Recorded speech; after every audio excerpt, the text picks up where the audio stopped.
Welcome everybody. Thanks for joining our Ask Me Anything here on Monday from our headquarters in Amsterdam, actually where it all started. This next 60 minutes will be open for any questions, and we're going to start off first with a small presentation, a little recap of our founders letter, and summary of the direction that we want to go, and then we have time for any questions.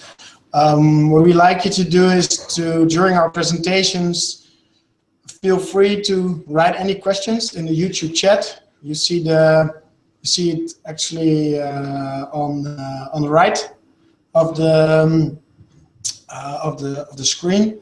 Of your YouTube screen. So and so feel free to ask anything, any questions directly there, and then we get into that, and then Lawrence and Rish, our community managers, will summarize it, and then we'll get back to them when we start real AMA. So I'm now going to start share our screen for the presentation. Let's see. And share start. Yes. Okay. I see the screen is sharing. Everything is working. Great. So last week we announced our founders letter, depicting a bit on what happened the last 1.5 years and where we want to head. And I want to first take you back to 2015 summer. Where we, with a group of 10 people and 10 businesses in Amsterdam, created the first Things network, which looked a bit like this. Soon, a lot of initiators stood up around the world, and now 1.5 years later, we have a global network of more than 1,000 gateways and more than 400 communities crossing 80 countries, which of course is very, very cool, and yeah, it gives us a lot of joy to see this growth. Today we surpassed the 70,000 Things Network accounts, which is very interesting, and we see that our backend and the network is used for all kinds of things. Of course, we need to grow the team, so we're now with 15 people, developers, but also our community members to support everything and to keep the network growing and to keep building the backend.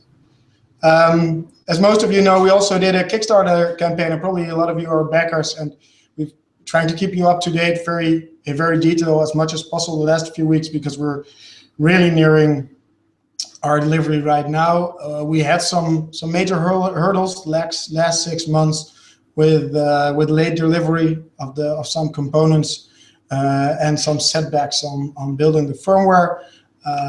But we're really looking towards it. We're almost there.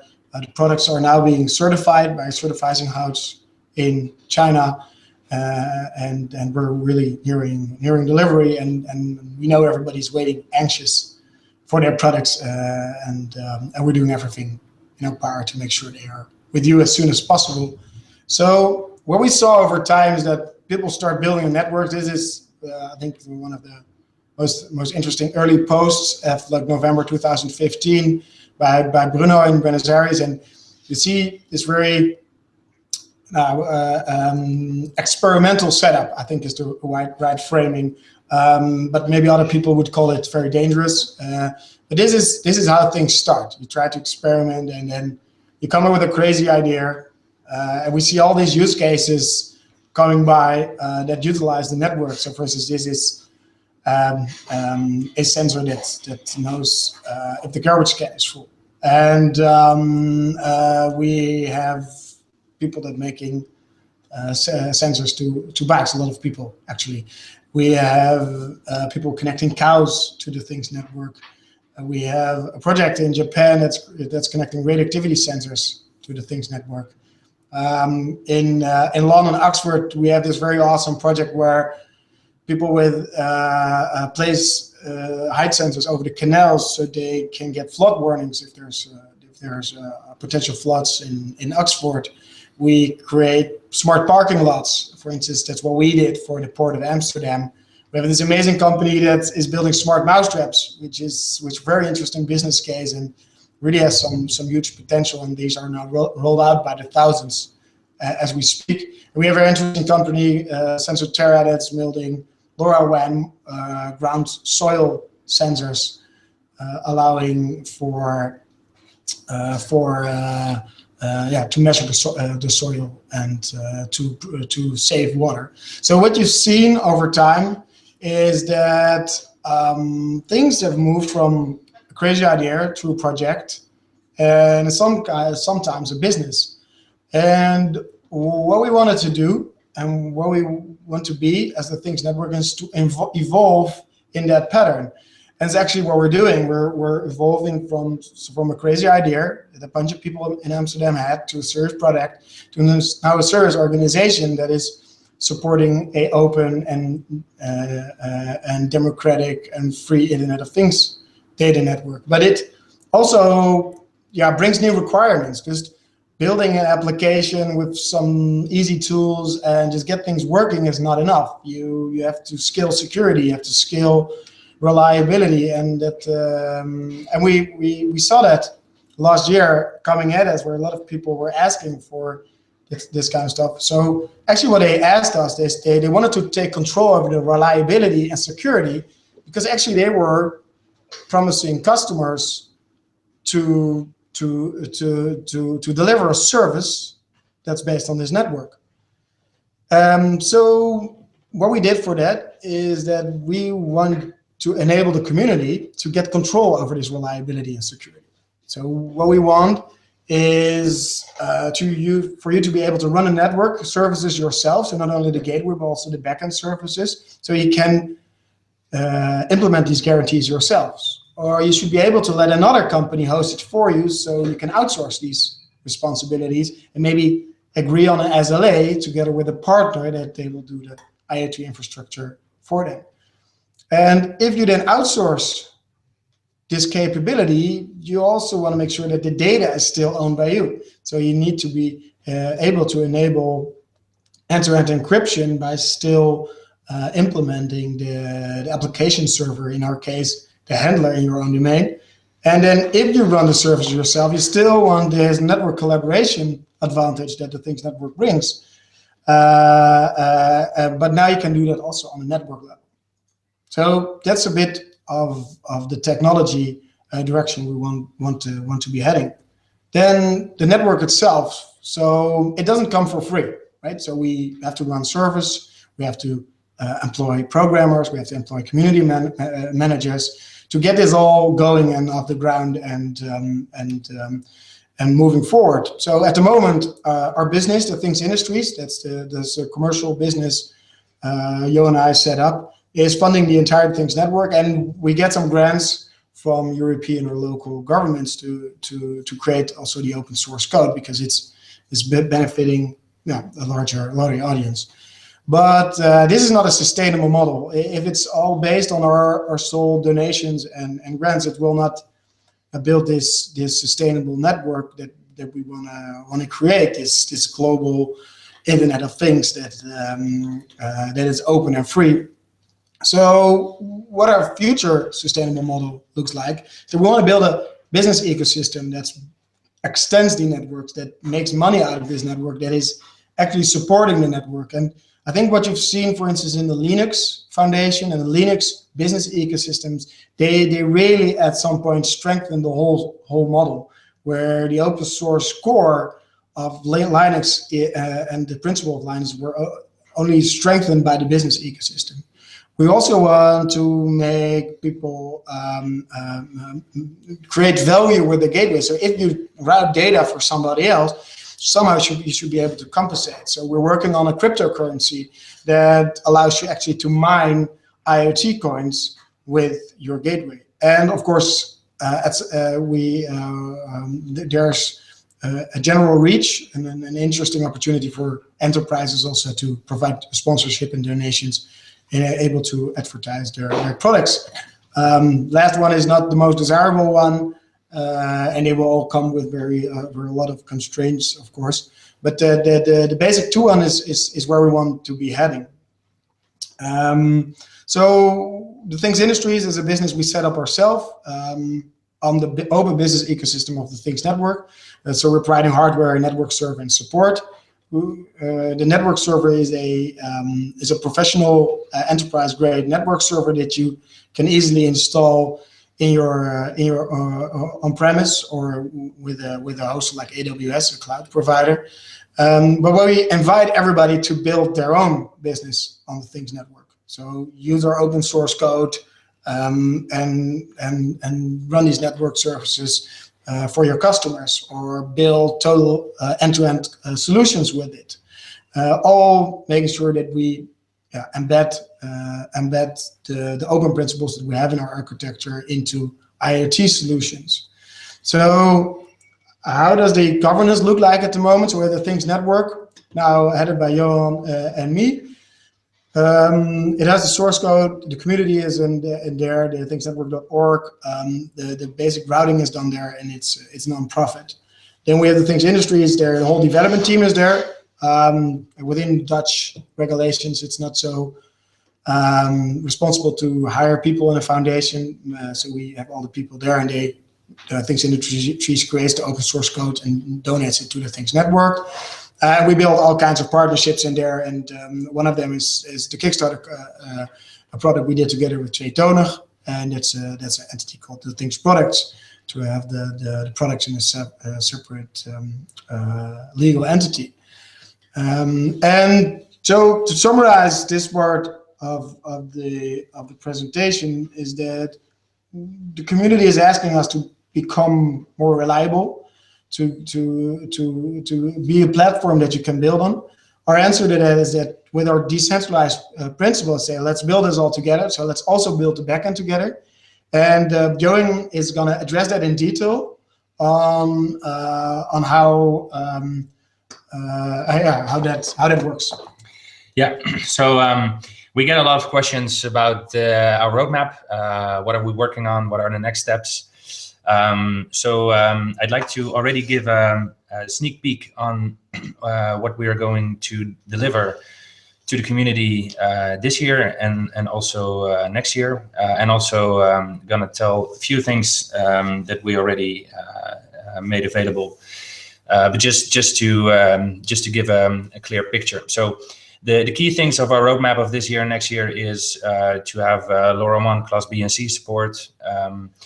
The 1.1 specification is going to be released by the end of this year. Also, we have our new packet forwarder. We're building integrations with IoT platforms. We are working on over-the-air firmware updates. We are also working on giving more insight in what the gateway is doing, statistics and usage. We are working on the SaaS and the on-premises deployments. We are working with partners on asymmetric encryption that you can use on top of LoRaWAN. Also the mass device commissioning to get keys in devices for in large batches. We're also working on a map with gateways and the network services where you can see the status and also see connections between the components, latencies. We're also just back to the use cases. Also going to build a very simple reference application end-to-end where you can see how you actually build a typical use case. We're going to set up a physical test environment for continuous integration testing, and finally some monitoring and alerting. So I'm going to cover a few of these topics a bit more in detail, and then again, we welcome you to ask any questions that you have. Put them on YouTube, where we have chat functionality. So first, let's go over the architecture. So this is public community architecture, what it looks like conceptually. So we have on the left we have devices, and then there's gateway. Gateways are connected to the router, and basically the router, broker, and handler together they form the LoRaWAN network server. They are all registered in a so-called discovery server. This allows for adding more of these services instances to the network. So they find each other through the discovery mechanism. There is the a network server component that is basically maintaining the state of the devices and is also issuing the network session keys and the frame counters and stuff. And then on top, we have a few of the proprietary components that we built in the Things Industries and we make available to the Things Network community.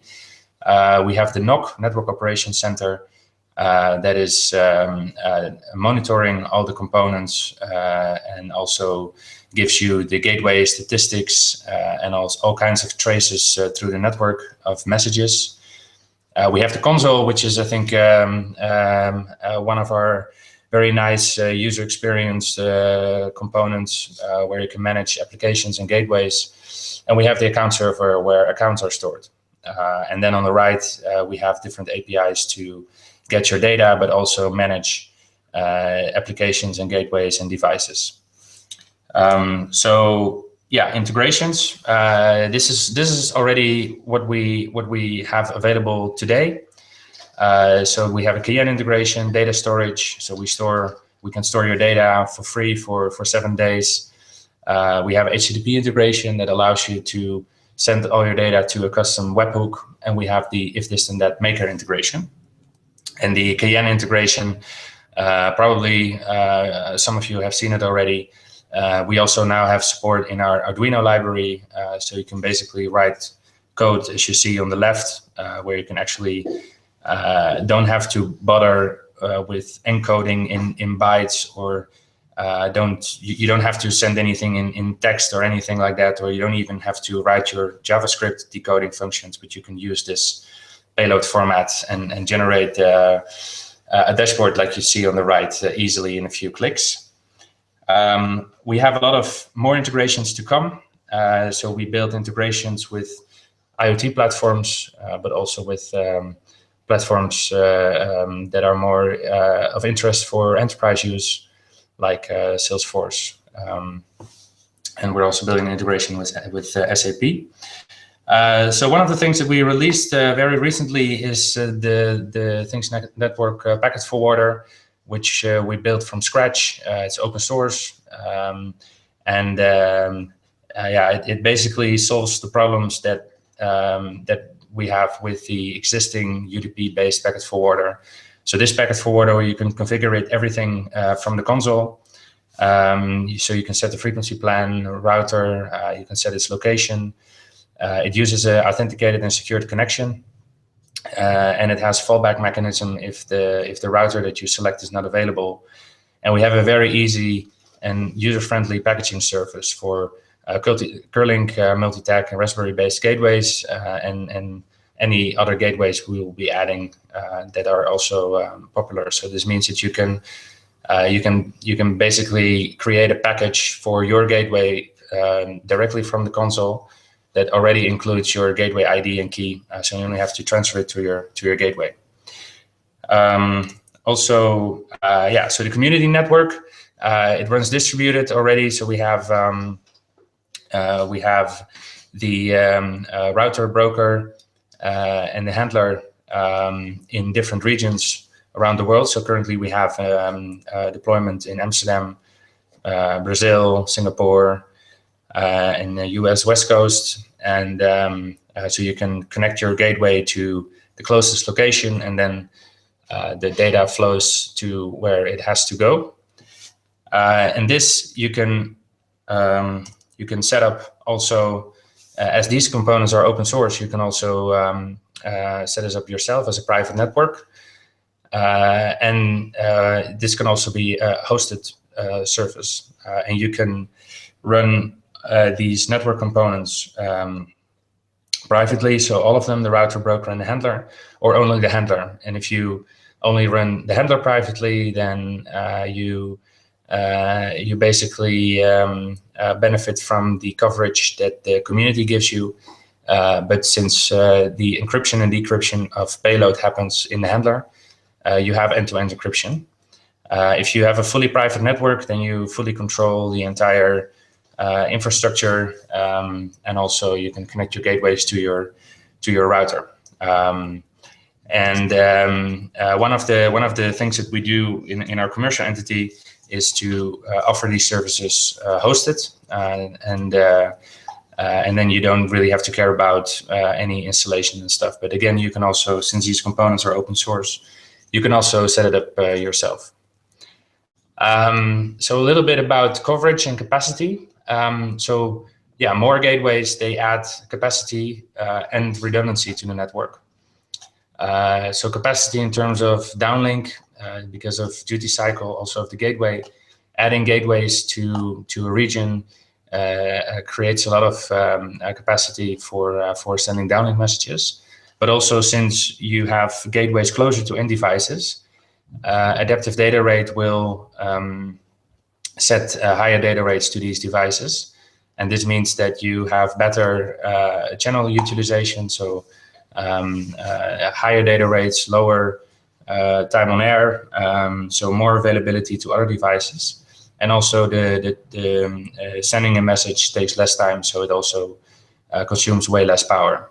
And also you have the redundancy aspect where multiple gateways will receive the same message. So it's very important that gateway capacity is shared as much as possible throughout the community, even if gateways are connected to private networks.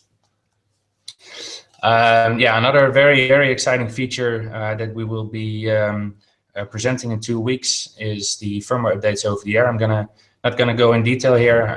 We're gonna write an article about this, and that's gonna be released within a week. But the idea is that we are sending firmware updates to end devices over normal LoRaWAN, so it's fully compatible with the LoRaWAN protocol.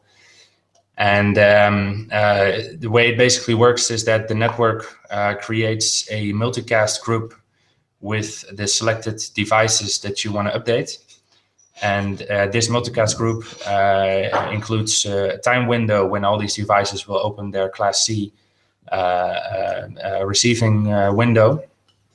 And then selected gateways will start sending fragments of firmware to the end devices. And the reason why this is a very important feature is that once this is in place and once your end device is capable of updating itself over LoRaWAN, it's way easier to ship devices to your customers, because now you have a way to patch security issues. You can add new functionality because you have a channel to update the end devices. Yeah, like I said, we also have the gateway statistics and usage. So now you can register your gateway and you can see exactly all the traffic that your gateway is handling, not only of the Things network, not only of your application, but everything that your gateway sees. And you can also expand this information and see more details in there. Also, yeah, a little bit about the security aspects. So we have, this is basically the overview of the LoRaWAN security model. So you have devices, they are connected to gateways, gateways are connected to a network server, and then there's the application. And the way security is currently implemented is that the two session keys that we have, the network session key and the application session key, they're all in the network server. So in our model, the network session key is in our network server and the application session key is in the handler. But for your application, this is all the network server. And this means that your application needs to trust the network server to handle your data carefully.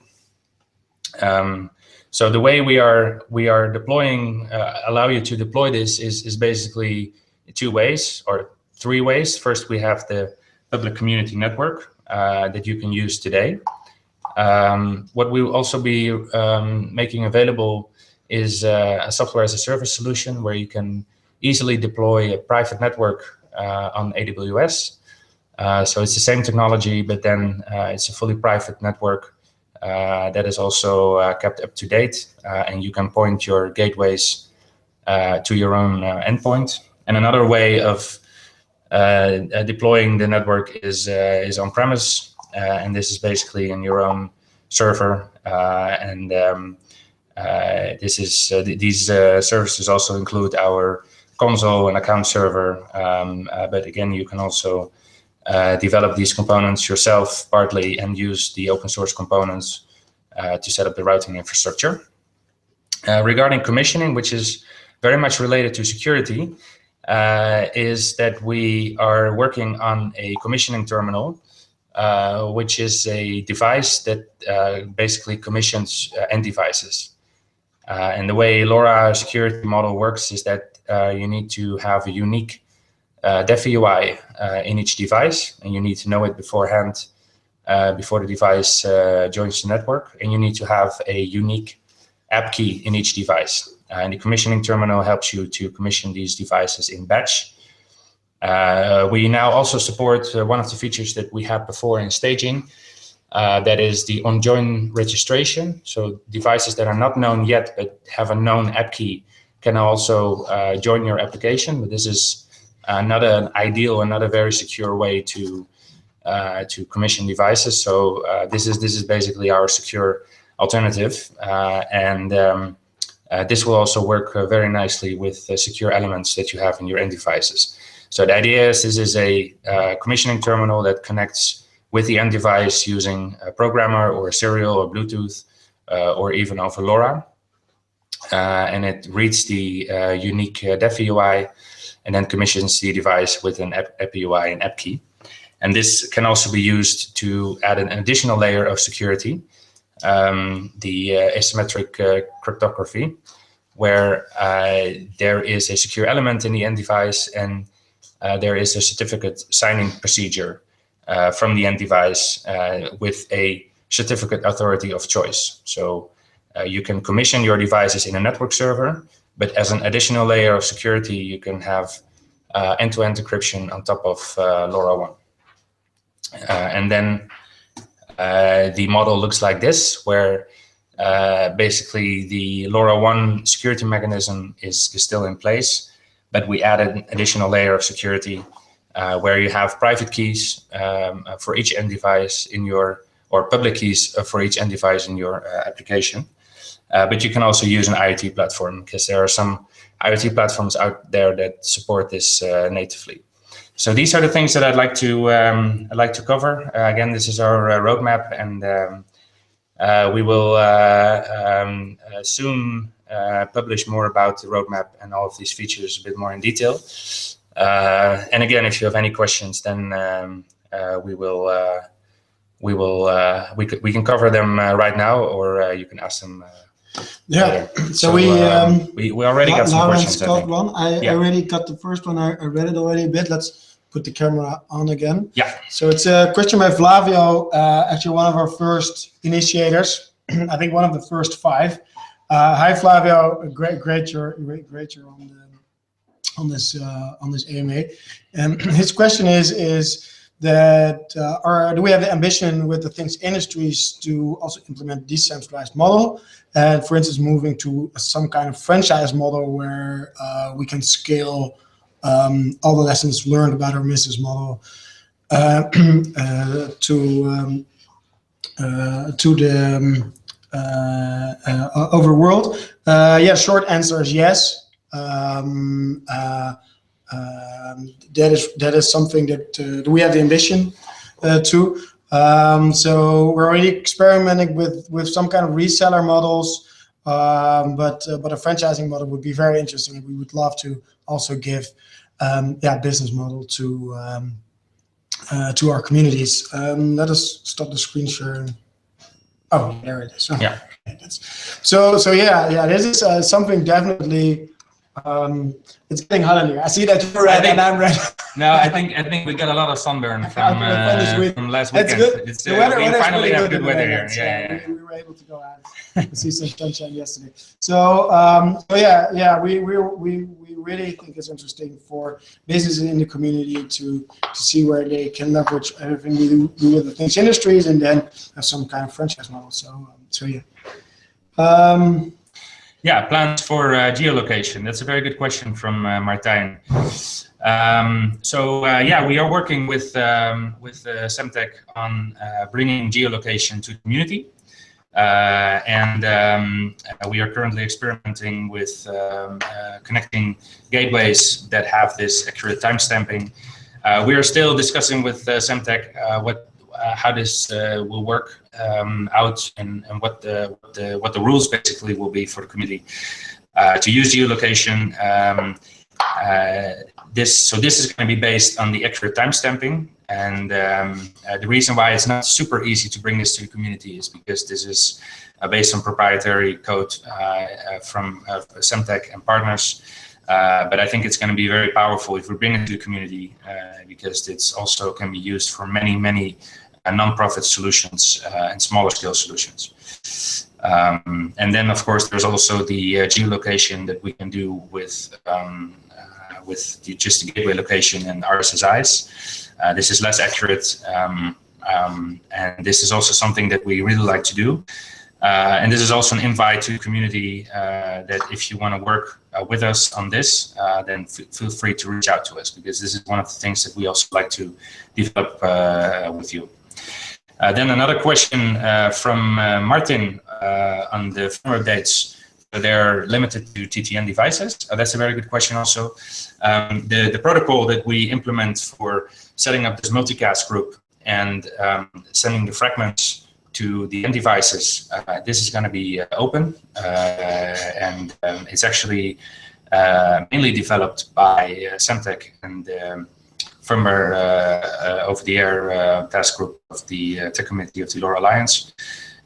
So this is basically a specification that we implemented and that we will be demonstrating in 2 weeks. And this is supposed to become a standard. And this way, it's not going to be only with the TTN devices, but also other devices that support this protocol. Then a question from Anthony on the security. Whether the question is, whether will be using a hardware security module for more security. Yes, we are strongly recommending you to do so, but as we are currently only developing devices for development and evaluation, so the things you know and the things you note, this will not include a hardware security module, but this is not really necessary strictly. The secured commissioning and which is end-to-end, this will even need a hardware security module. So the reference implementation that we're going to publish is probably around the summer. Will actually use a hardware security module. And then from you. Will there be a license model for payments to support TTN together? Will it be regional suppliers or franchise? So as I explained with my answer to Flavio, is that we're experimenting with that. So at the moment, we have a license model for our enterprise layer. For the non-open source code, which you can use as a reseller or as an integrator to build private networks or to build your own public network. Actually, you can do whatever you like with it, and also, of course, we encourage you to enable community collaboration to do the peering on the network level. It would be regional or suppliers or franchises. So we will be distributing the products ourselves to AWS, so that will be one of our main products. And where we see is that a local franchise or local integrator will add some value is because they can package it in a total solutions, either with consultancy, extended support. I mean, there's still a lot of stuff around the LoRaWAN solution that you can make your business with.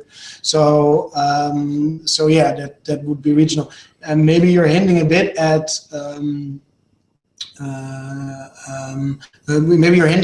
exclusivity. At the moment, we're not offering that as we don't really see a need for that. But yeah, I mean, we're working the model out based on demand and based on partnership. So we're really open to discussing any model there. You also asked will TTI develop a shared boilerplate as a lay ad server for reuse? I think the whole idea of a franchise, I mean, I think the best example is McDonald's, is that you get almost a business out of the box, right? So you get all the tools and the templates and everything to get going.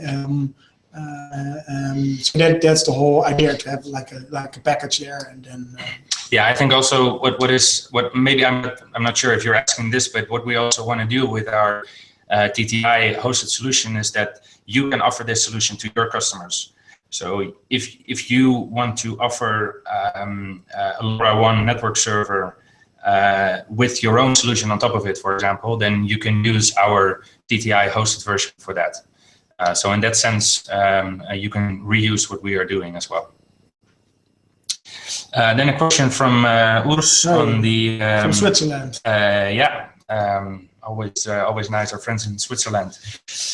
Will be a filter implemented blocking non-TTN packets, reducing traffic toward the TTN network, as long as there's no roaming available? So I think the question is adding a filter for non-TTN traffic. Indeed, currently we cannot handle any other traffic that is non-TTN traffic, since indeed there is no roaming available yet. We are also still considering to add this in the first place. It also depends on the partners where we are working with. I don't think adding a filter in the network, as in the cloud layer, would really help capacity-wise, because once the packets are in the cloud, there's so much more capacity in the cloud than on the gateway. And the problem really is on the gateway, because there will be a lot of traffic on the same frequencies also for other networks, and this is ideally what you want to reduce. So there is a use of the same frequencies. I think this is really inevitable with LoRaWAN. And also, if you really look at the capacity that LoRaWAN has in these channels, in the frequency plans that we have, that the capacity is so large that I don't really see a problem with this, and definitely not in the cloud level, because yeah, processing in the cloud goes fast enough. Then a question from Angel on the single channel gateway support. That's also a very good question, whether we support it for presentations and demos.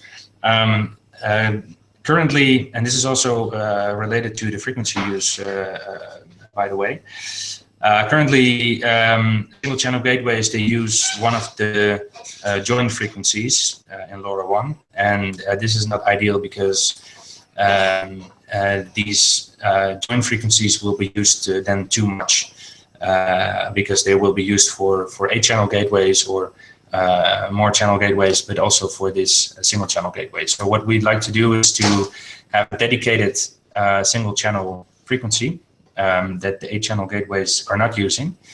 And once we have this dedicated frequency, then of course we need to have support for this in the end devices. But I think clearly for presentations and demos, this is not really a problem. So you can basically configure an end device and a gateway to use a dedicated frequency. Then a question from Milan on the 433 megahertz gateways, whether they are available or even non-ISM band private frequency gateways. So regarding 433 megahertz, we basically don't really see a lot of demand for that, and also I think not a lot of end devices that support it, nor gateways. I think this is not really a question for us to answer at this point. We support the frequency plan, so if you do have hardware, then you can connect it. Regarding the non-ISM band private frequency gateways, this is technically also possible with LoRaWAN. You can use LoRaWAN outside the ISM bands, and also the devices should be capable of doing this. Otherwise, they don't get the certification. So it might be that that operators that do have license only non-ISM bands, they use LoRaWAN in private frequencies. That's certainly a possibility.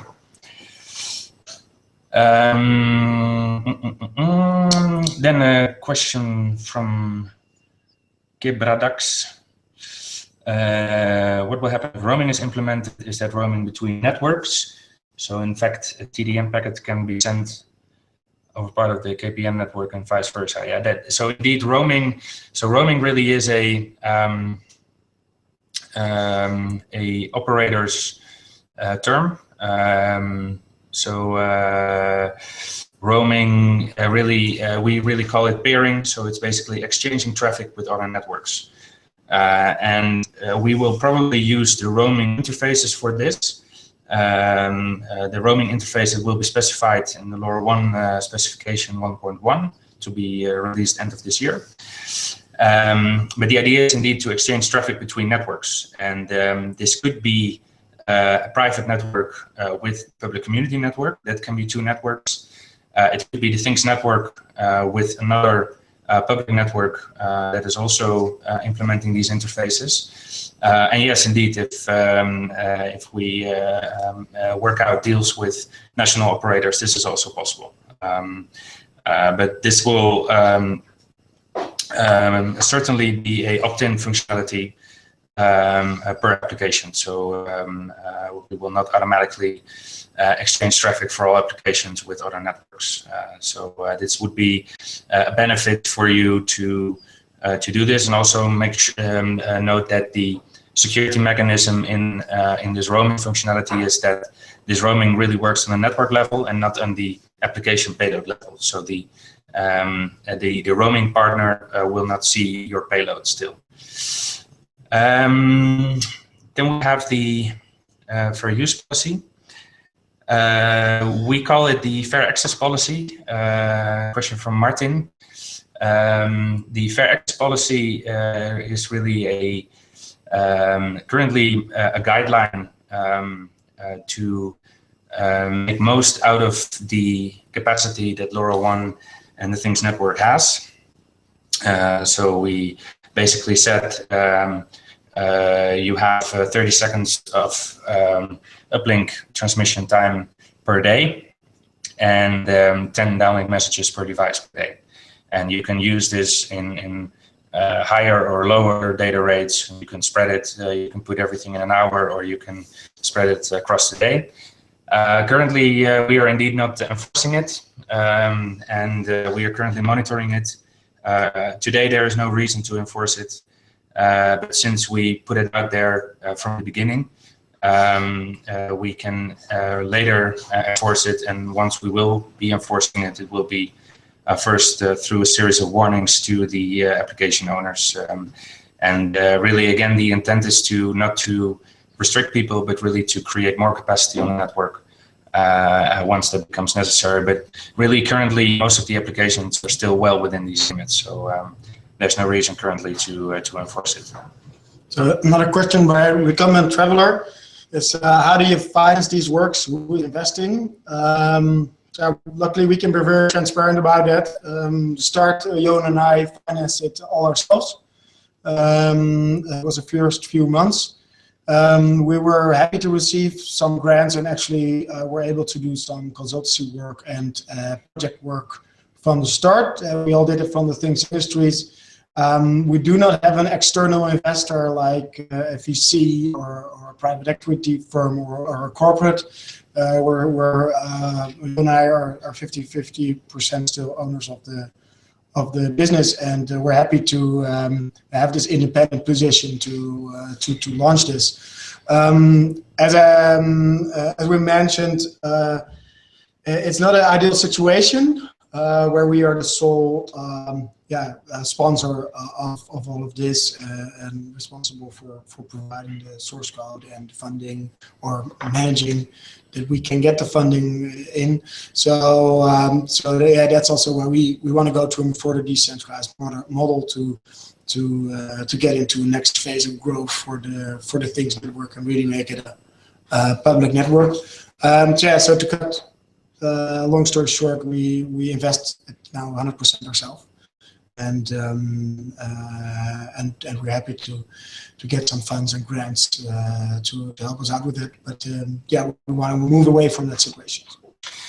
Question from Dave, just regarding the peering. Just to clarify, so the question is, how do you see commercial and non-commercial peering working? So it's going to be opt-in both for the application and for the gateway. So if you own a gateway, and so first we need to implement this whole peering thing. We will probably do this because it's LoRaWAN specification.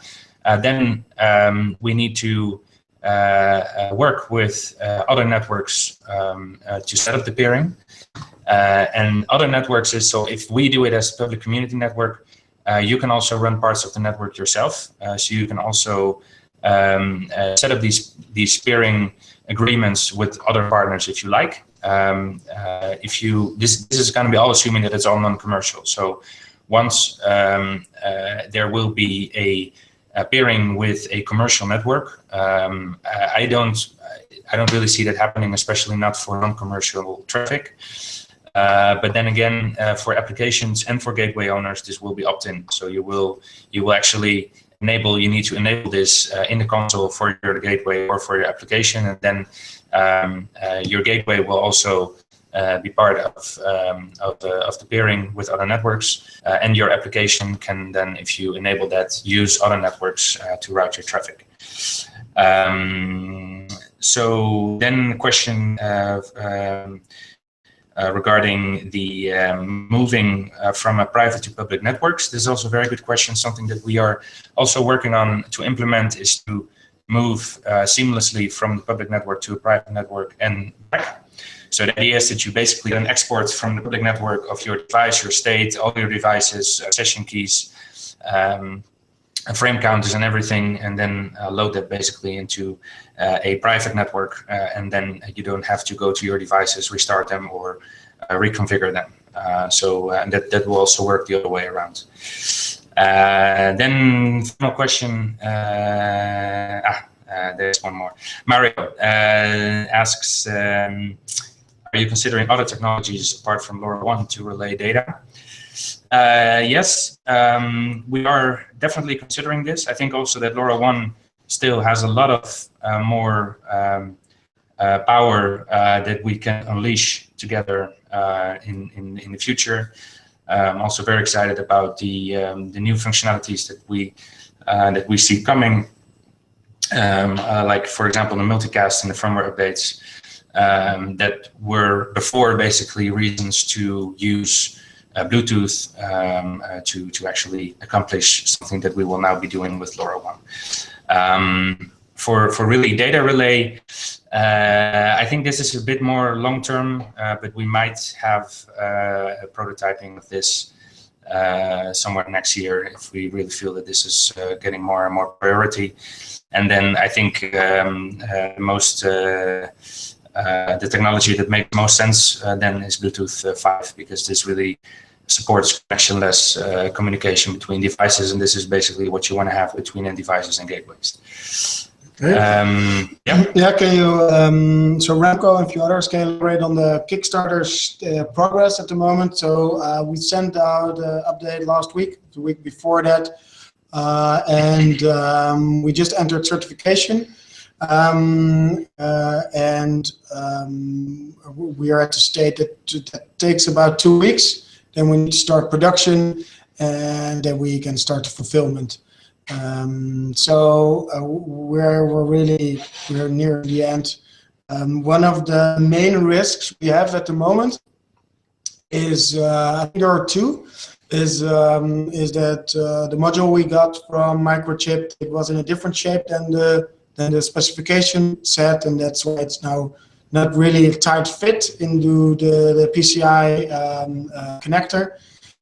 So they need to go back to the Microchip factory to do a modification, trying to make sure this is not ending up on a critical path. But we'll keep you posted with regards to that.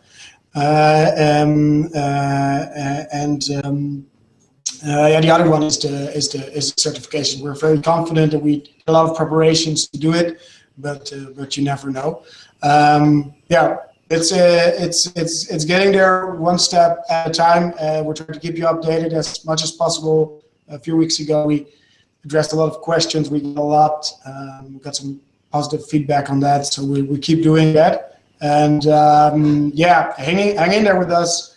It's really, we're investing a lot. So when the question came with the finance, I forgot to mention that we're heavily investing on the Kickstarter products, and to keep that going, and to make sure there's enough resources and capacity to get that to the market as soon as possible. We're fully committed, and yeah, every day that it lasts longer, it's actually hurting us. So actually, we're heavily incentivized to get this product with you, and every day delay is not okay for us. So I hope that covers that a bit.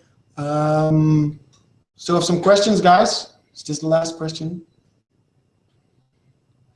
Okay. Right. If I'm just checking with Lawrence, anything coming in? Okay, good. Great. Good.